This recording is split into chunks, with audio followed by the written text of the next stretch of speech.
بسم الله الرحمن الرحیم نحمده ونصلي على رسوله الكريم اما بعد. د اسلامي نظام د تشکیلاتي چوکاټ لسم پیغام حکومت دویمه برخه. ښه حکومت کوم دی؟ دوستانو، فاروق اعظم یم. نن د 1404 هجري شمسي د غبرګولي درشتمه ده. موږ په ننني پیغام کې د اسلامي نظام په چوکاټ کې د حکومت پر کیفکان خبرو ته ادامه ورکوو. ښه حکومت هغه دی چې قانونمند وي، د قانون مطابق وچلېږي. د قانون په چوکاټ کې مؤثر فعالیت د ښه حکومتولۍ یو اصل دی. حکومت باید د خپلو اجراعاتو لپاره جامع او واضح قانون او متعلقه لوایح او مقررات ولري او ټول خلک خبر وي. په نظام کې دننه هر چاته باید په نظام کې خپل موقعیت او موقف معلوم، صلاحیت او مکلفیت ورته واضح وي.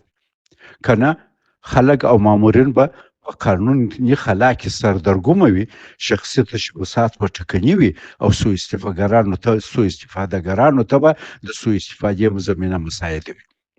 قانون د نظام جوړښت تعریفوي چې له کومو قواو جوړ دی، د هر یو حدود او صلاحیت څه دی، او دا قواوې خپلو منځو کې څه اړیکې لري او څنګه د یو بل متممې چلیږي. قانون ټولنه له خودسریو او ګډوډیو ساتي، په حکومتي چارو کې نظم او په هیواد کې سیاسي ثبات راولي. قانون د خلکو اساسي حقونه خوندي کوي، لکه د بیان ازادي، د تعلیم حق او عدالت ته دسترسي. قانون د ټولنې مشکلاتو د حل مناسبې لارې وړاندې کوي. قانون د یو ملت د ارزښتونو، اصولو او ملي هویت انعکاس دی چې خلک د یو ګډ نظم تر چتر لاندې راولي او ټولو ته مساوي ګوري.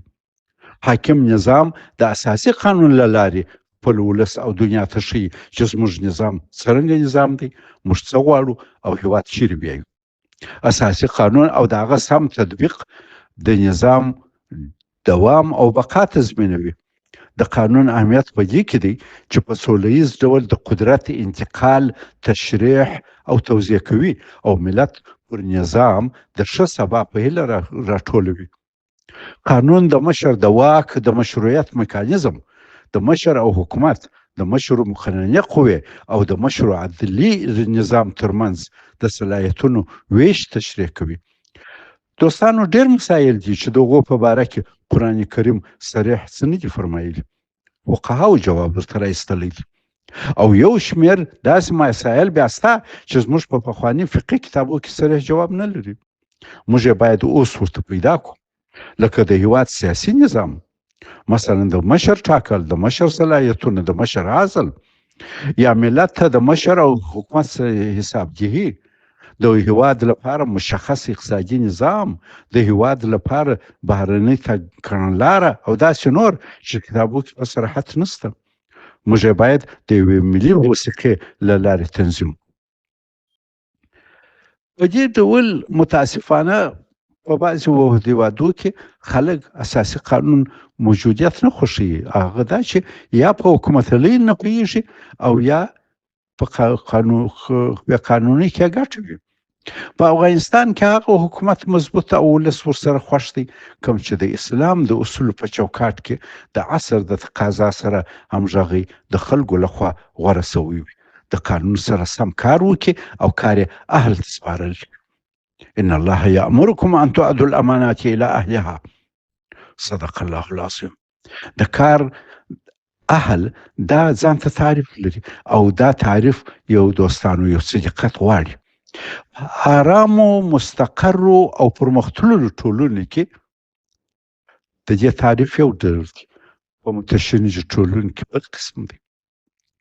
په آرامو، مستقرو او پرمختللو ټولنو کې هغه څوک د کار اهل بلل کېږي چې په هغه مسلک کې چې پکې مقرر دی باقاعده یې ښه سبق ویلی وي او کافي تجربه لري، دا یې اهل دی.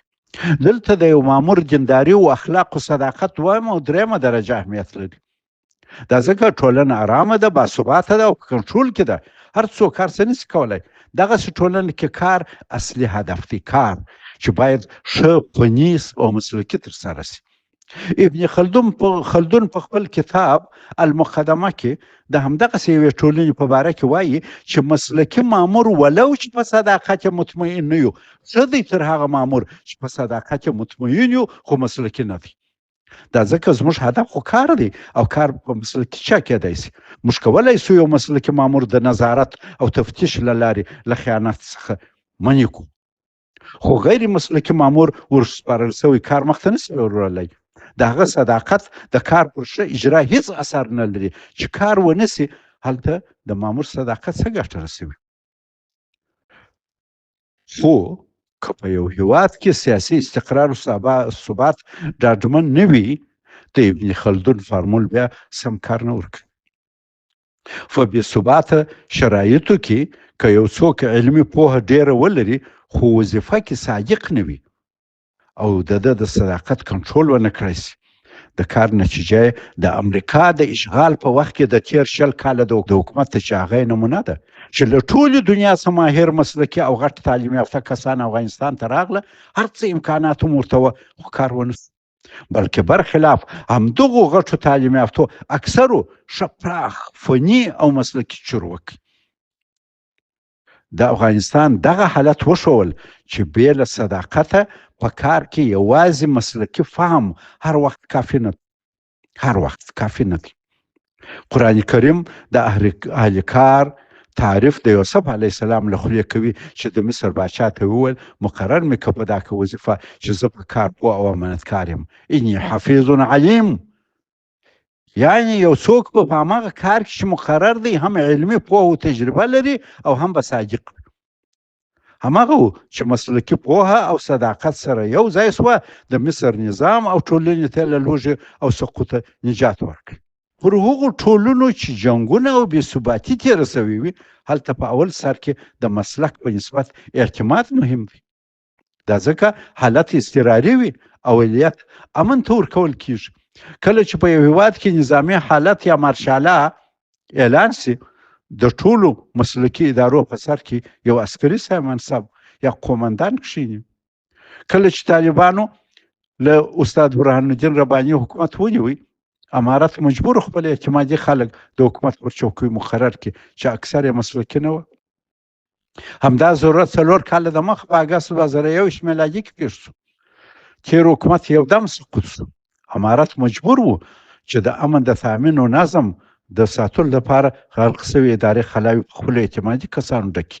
دغه اضطراري حالت چې د مسلکي کارونو پر کیفیت منفي اغیز کړی دی تر اوسه دوام لري، خو دغه اضطراري حالت باید تر ډیره دوام ونه کړي. دلته تر څو حالات ښه سم مستقر او طبیعي مسیر ته برابریږي، یو دریم عنصر هم چې ما تجربه کړی او مهم دی مطرح دی او هغه نظام ته وفاداري ده. که څوک ښه مسلکي او فني شخص وي خو نظام ته وفادار او مخلص نه وي، هغه په ډیر مهارت او فني شکل د نظام پښې وهلی شي.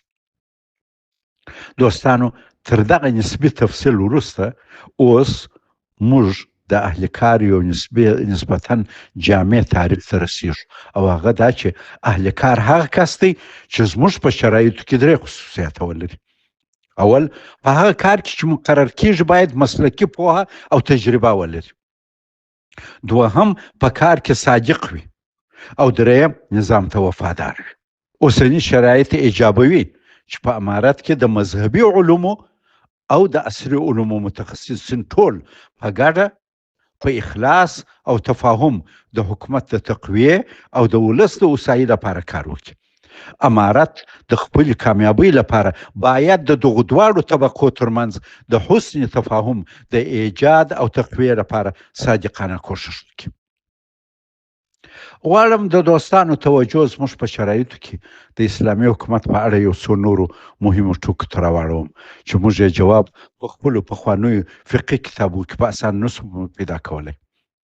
نو ځکه په دغسې مواردو کې موږ ته په قانون جوړولو کې دقت پکار دی. مثلا اسلام مرز او حدود نه لري. پخوا د راشد خلیفګانو امویانو او عباسیانو په وخت کې د ټولو مسلمانانو یو حکومت او یو امیر و مشر زموږ د څلورو سني مذهبو فقهي کتابونه اکثره په عباسي دوره کې لیکل شوي چې هغه وخت ټول اسلامي امت تر یوه قیادت لاندې و. زموږ ټول پخواني علما کرام خپلو کتابو کې همدا وایي چې اسلام مرز و حدود نه لري. خو دا کلیه اوس د مشکلاتو سره مخ ده او په هره موضوع کې دا حکم نه تطبیق کیږي. مثلا که څوک ووایي چې د عربستان مشر او امیر د ټول اسلامي نړۍ او په دنیا کې د ټولو مؤمنانو مشروع امیر دی، اوس دا ډول ادعا عملي نه ده. د عربستان د امیر امر د اسلامي نړۍ د نورو هیوادونو پر اتباع نه چلیږي او د عربستان امیر ځان ته د نړۍ د ټولو مؤمنانو امیر نشي ویلی. همداسې د نړۍ مسلمانان عربستان ته بې له پاسپورټ ویزې او اجازې نشي ورتلی او هلته نشي پاته کېدلی. اوس اسلامي دنیا پر نه 50 هیوادونو ویشلې ده چې هر یو ځان ته خاص مرز و حدود لري او بې له پاسپورټ او ویزې څوک آزاد نشي ورتلی. نو ځکه موږ باید نوي شرایط درک کړو او خپل په حدود کې فقهي احکام او د خپلو شرایطو مطابق حکومت ولرو. یا دوهم په اسلام کې قوم پالنه نشته. د رسول الله صلی الله علیه وسلم په وخت کې بلال حبشي، سلمان فارسی، صهیب رومي، ابوبکر قریشي، علي بن ابي طالب هاشمي، سعد انصاري او داسې نور صحابه کرام ټول محترم وو. ټول خپل د نظام خپل باله او د هغه د کامیابۍ لپاره کار کاوه. اوس داسې نه ده. اسلامي نړۍ پر هیوادونو ویشلې ده او هیوادونه اکثره پر قومي بنیادونو جوړ شوي دي. په نړۍ کې ډېر شمېر داسې هیوادونه شته چې د هماغه هیواد د اکثریت قوم په نوم یادیږي، لکه قرغیزستان، تاجکستان، ازبکستان، ترکمنستان، داسې نور. داسې هیوادونه هم شته چې حتی د یوې خاصې کورنۍ په نوم دي، لکه سعودي عربستان، هاشمي اردن. اوس د نړۍ ټول مسلمانان د پخوا په شان د یو هیواد وګړي نه دي، بلکې بیل هویتونه او بیلې تذکرې لري. اوس هر هیواد په ځان ته قوانین، د حکومت ډول او ټولنیز نظام لري. دغه حالت هم نوي فقهي څېړنه او قانوني وضاحت غواړي چې موږ په قوانینو کې باید په نظر کې ونیول شي. دریم، مسلمانان ټول سره ورونه دي. پخوا هم داسې وه. د نړۍ په ختیځ کې یو مسلمان د نړۍ د لویدیځ د یو مسلمان ورور او پدر یې دردمن و او د هغه د مشکل په رفع کې کار کاوه. اوس دا ډول انګېرنه مشکلات لري. اوس دا پوره نه مراعاتېږي. اوس که په یو اسلامي نړۍ کې پر یو هیواد د پردو تجاوز وي، نور ډېر اسلامي هیوادونه ارام ناست او هیڅ مرسته نه ورسره کوي. پر افغانستان 20 کاله د امریکا او ناټو نه جنګ و. نور اسلامي هیوادونو نه یوازې مرسته نه ورسره کول، بلکې زموږ مسلمان ګاونډیانو د متجاوزونو سره همکاري کول. د فلسطین حال ته اوس وګورئ چې هیڅ مسلمان هیواد د امریکا له ویرې لاس نه ورکوي. څه وخت مخکې په پاکستان کې یو شمېر علماو د فلسطین په طرفدارۍ د اسرائیلو خلاف جنګ اعلان کړ، خو د اسلامي پاکستان حکومت د علماو د دغه فتوا ملګرتیا ونه کړه او حتی همغه علما چې د جهاد فتوا یې ورکړې وه خپله ونه کړی سوه فلسطین ته د جهاد دپاره ولاړ شي. ډېره پېښه شوې ده چې په یو اسلامي هیواد کې د دیني علماو په فتوا جهاد روان وي، خو په ګاونډ کې یو بل اسلامي هیواد کې مسلمانان د هغو مجاهدینو سره یو ځای کېدو څخه منع شوي دي. دغه حالت هم یو جدي فقهي څېړنه او بحث ایجابوي او په قوانینو کې باید درج شي. دوستانو، اوس افغانانو ته یو ذهبي او طلایي فرصت میسر دی. امارت ته پکار ده چې په حکومت ولۍ کې د نوو شرایطو سره ځان عیار کړي او په دغه مورد کې په زړو فقهي متونو یو واقع بینانه تجدید نظر وکړي. دا حتمي نه ده چې موږ به خپله حکومت ولي د ابوالحسن ماوردي پر احکام سلطانیه برابرو یا د ابو نصر فارابي پر مدینه فاضله الله باندې به عمل کوو. نه، د هغه وخت شرایط حالات زموږ څخه بیل وو. حکومت درلودل واجب دي، خو د حکومت طرز او طریقه یو داسې عمل دی چې هره ټولنه باید د اسلام د اصولو په چوکاټ کې د خپلو حالاتو او شرایطو سره مناسب تنظیم کړي. مشروع حکومت. دوستانو، د حکومت مشروعیت دوه برخې لري: داخلي مشروعیت او خارجي مشروعیت. اول، داخلي مشروعیت. هغه حکومت او نظام مشروع دی چې د خپل ولس اکثریت یې خپل وګڼي او ملاتړ یې وکړي. هغه لږکیان یا لږ وګړي چې نظام خپل نه ګڼي دومره ناراض نه وي او د محرومیت احساس ونه کړي چې توپک پسې راواخلي. په نړۍ کې داسې حکومت نشته چې ټول ولس یې خپل ګڼي، بلکې هر چیرې د اکثریت قبول حکومت مشروع دی. د یو هیواد مثال د کورنۍ دی. په یو کورنۍ کې به د ننه څه مشکلات وي، خو دومره باید غټ او شدید نه وي چې نسي مدیریت کېدای او غږ یې بهر راووځي او نور مداخلې پکښې وکړي. دا ښه مدیریت دی چې یوې کورنۍ او نظام ته مشروعیت ورکړي. که مدیریت خراب خو هغه کورنۍ هم مشروعیت نه لري، ګر خلک مداخلې پکښې کوي. دا چې څنګه معلوم سي چې د هیواد اکثریت خلک یو نظام خپل ګڼي او په خوښ دي، هر هیواد بیل میکانیزم ورته لري. موږ دا موضوع په تیرو پیغامونو کې توضیح کړې ده.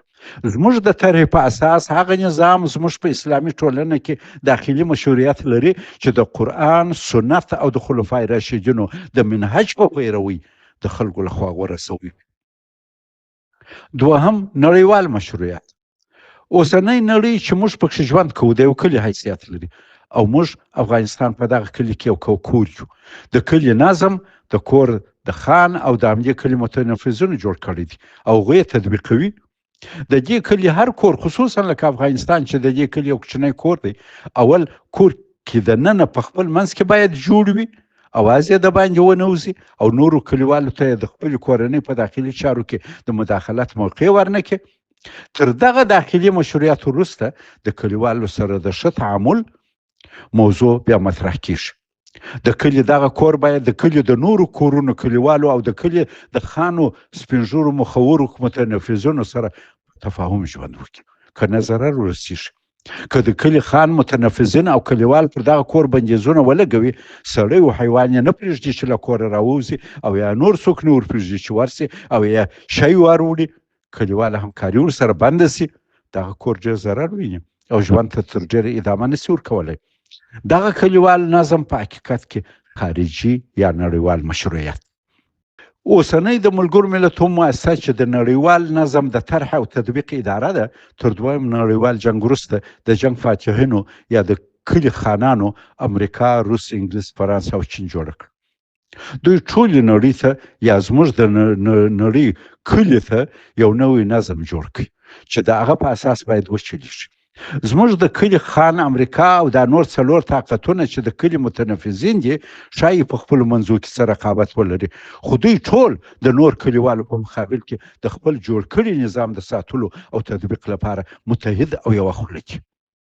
د یو هیواد په رسمیت پیژندلو سره د ملګرو ملتونو مؤسسه یا دغه 15 غټ طاقتونه د نړیوال کلي نورو خلکو ته وایي چې دغه کور، هیواد یا حکومت زموږ د نړیوال نظم چې جوړ کړی مو دی د دغه سره موافق دی او د کلي په چارو کې د ده سره د اړیکو ساتلو اجازه ده.